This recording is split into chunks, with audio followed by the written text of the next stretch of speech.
மாமியார் மருமகள் யார் புத்திசாலி? இது பழைய கால கதை, சுண்டைக்காய் கதை.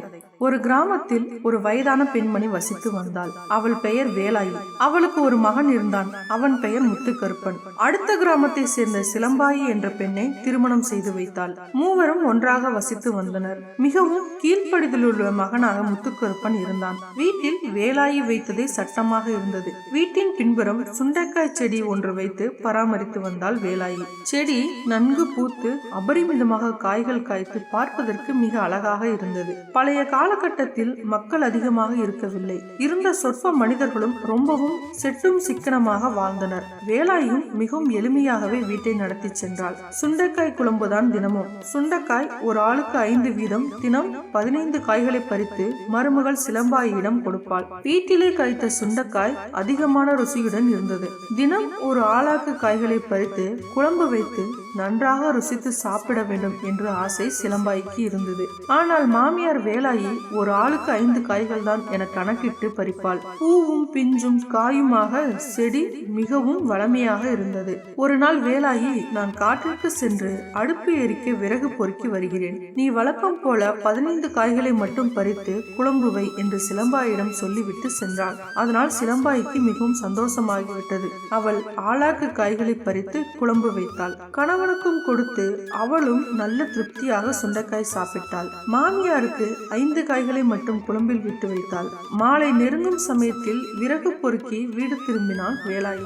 கைகால் கழுவ கொல்லைப்புறம் கிணற்றடிக்கு செல்லும் போது ஆசையாக வளர்த்த சுண்டைக்காய் செடியை பார்த்தாள். செடிகள் நிறைய காய்கள் இல்லாதது போல தெரிந்தது. உள்ளே சென்று மருமகளிடம், ஏன் நிறைய காய்களை பறித்தாய் என்று கேட்டு சண்டையிட்டாள். மருமகள் எப்பொழுதும் போல 15 காய்கள் தான் பறித்தேன். மகனுக்கு 5ம் எனக்கும் 5மாக சாப்பிட்டோம். உங்களுக்காக குழம்பில் இருக்கிறது என்றாள். நம்பிக்கை இல்லாத வேலாயி மகனிடம் சென்று, உனக்கு உன் பெண் ஜாதி நிறைய சுண்டைக்காய் வைத்து சாப்பாடு கொடுத்தாளா என்று கேட்கிறாள். தாய் சொல் தட்டாத முத்துக்கருப்பனும், ஆமாத்தா, நான் நல்ல நிறையவே சாப்பிட தந்தாள் என்று உண்மையை கூறினான். வேலாயிக்கு ரொம்ப கோபம் வந்துவிட்டது. பசி அதிகமாக இருந்ததால் ஒன்றும் பேசாமல் போய் சாப்பிட்டாள். பிறகு மகனை அழைத்து ஒரு பெரிய சாக்குப்பை கொண்டு வா என உத்தரவிட்டாள். பிறகு மருமகள் சிலம்பாயி பைக்குள் அமர வைத்து கட்டி மகன் துணையுடன் காட்டிற்கு எடுத்து சென்றாள். இருட்டத் துவங்கியது. தீப்பெட்டியை எடுத்து செல்ல மறந்துவிட்டாள். நீ போய் எடுத்து வா என மகனை வீட்டிற்கு அனுப்ப நினைத்தாள்.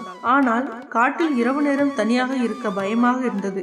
அதனால் இருவரும் சாக்கு மூட்டையை அங்கே வைத்து விட்டு வீட்டிற்கு சென்றனர். சாக்கு மூட்டைக்குள் இருக்கும் சிலம்பாய்க்கு ஆட்டுக்குட்டி சத்தமும் அதை மேய்க்கும் இடையன் சப்தமும் கேட்டது. உடனே அவள், அண்ணா, என் கட்டை அவிழ்த்து விடு என்று கத்தினாள். இடையன் பையை விட்டு வெளியே வர உதவினான். பின் இருவரும் அங்கிருக்கும் குச்சிகளை சாக்கு பையில் நிரப்பி கயிறு போட்டு சாக்கு பையின் வாயை கட்டி விடுகிறார்கள். தன் ஆடுகளுடன் இருப்பிடம் சென்று விட்டான் இடையன். அந்த காட்டில் ஓங்கி உயர்ந்து அடர்ந்து இருந்த ஒரு மரத்தில் ஏறி மரக்கிளையில் பத்திரமாக உட்கார்ந்து கொண்டாள். அவள் மாமியாரும் புருஷனும் தீப்பெட்டியுடன் வந்து சாக்கு பையை தீ வைத்து எரிக்க சடசட என எரிவது கண்ட வேலாயி, நிறைய சுண்டைக்காய் சாப்பிட்டு இருக்கிறாள், அதனால் தான் இப்படி எரிகிறது என்று சொல்லியபடி மகனை அழைத்துக் கொண்டு வீடு திரும்பினாள். நடு இரவு கடந்ததும் கள்ளர்கள் 4 சிலம்பாயி இருக்கும் மரத்தடியில் வந்தனர். அவர்கள் கொள்ளையிட்ட நகைகளை ஒரு பெரிய துணி விரித்து கொட்டினார்கள். பின் 4 நகைகளை பங்கிட்டுக் கொள்ளலாம் என்று, இது உனக்கு, இது எனக்கு என்று பாகம் பிரிக்க ஆரம்பித்தனர். அப்போது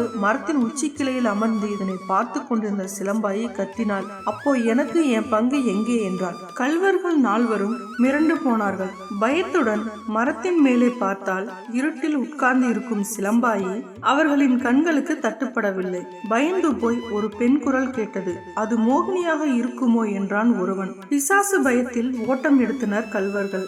மரத்தின் கீழே இறங்கி வந்து அவர்கள் விட்டு சென்ற நகைகளை துணியில் பொட்டலமாக கட்டி தன் வீடு திரும்பினாள். இரவு நேரத்தில் நம் வீட்டு கதவை யார் தட்டுவது என்று எழுந்து வந்து கதவை திறந்தாள். நகைகளை துணியில் பொட்டலமாக கட்டி வீடு திரும்பிய சிலம்பாயை பார்த்தால் முத்துக்கருப்பனும் அவளை பார்த்து பேய் என்று பயந்து விட்டான். சிலம்பாயியும் மிகவும் சமத்தாக, நான் செத்து போய் மேலுலகம் சென்றேன். என் மாமனாரை அங்கு பார்த்தேன்.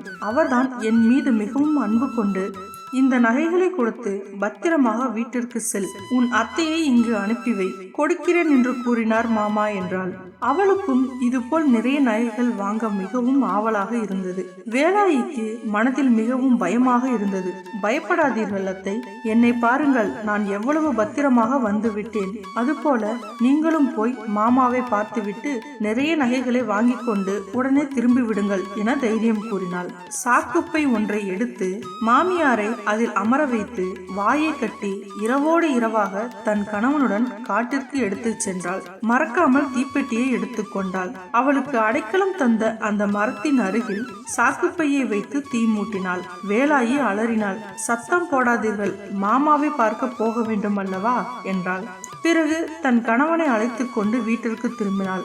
அதிகாலை நேரத்தில் கல்வர்கள் நால்வரும் திரும்பவும் மரத்தை தேடி வருகின்றனர். நேற்று நாம் கேட்டது உண்மையிலேயே பேயின் சத்தமா, நமது கொள்ளையடித்த நகைகள் அந்த மரத்தடியில் பத்திரமாக இருக்கிறதா என்று பார்க்க வந்தனர். மரத்தின் அருகில் வரும் முன்பே தீ கொழுந்துவிட்டு எறிவதை பார்க்கிறார்கள். பயம் நிறைந்து விட்டது. கொள்ளுவாய் பிசாசு என்றபடி மிகவும் வேகமாக ஓடத் துவங்கினர். காலை விடிந்ததும் சிலம்பாயி மிகவும் சந்தோஷமாக இருந்தாள். முத்துக்கருப்பன் மட்டும் ஆத்தா எப்போ வருவாள் என்று எதிர்பார்த்து கொண்டு இருந்தான். அன்று இரவில் வேலாயி வரவே இல்லை. என் ஆத்தா வர காணாமே என்று மிகவும் கவலைப்பட்டான். சிலம்பாயி கணவனிடம் மிகவும் உறுதிபட கூறினாள். அத்தை ஒருபோதும் திரும்ப வரமாட்டார்கள். உங்கள் அப்பா எப்படி விடுவார்கள்? மாமாவோட அவ சந்தோஷமா இருக்கட்டும் என்றாள். முத்துக்கருப்பனும் சற்று சமாதானம் அடைந்தான். அதன் பிறகு சிலம்பாயி நிறைய நகைகளுடன் சொல் கேட்கும் கணவனுடன் பிடித்ததை சாப்பிட்டு ரொம்ப சந்தோஷமாக வாழ்ந்தாள். ஓகே ஃப்ரெண்ட்ஸ், இந்த வீடியோ உங்களுக்கு பிடிக்கும்னு நினைக்கிறேன். மறக்காம வீடியோக்கு ஒரு லைக் பண்ணிருங்க. இந்த வீடியோ பத்தின கருத்துக்களை கமெண்ட் பாக்ஸ்ல மறக்காம கமெண்ட் பண்ணுங்க. நீங்க இப்பதான் நம்ம சேனலுக்கு புதுசா வந்திருக்கீங்க அப்படின்னா சேனலை மறக்காம சப்ஸ்கிரைப் பண்ணிக்கோங்க.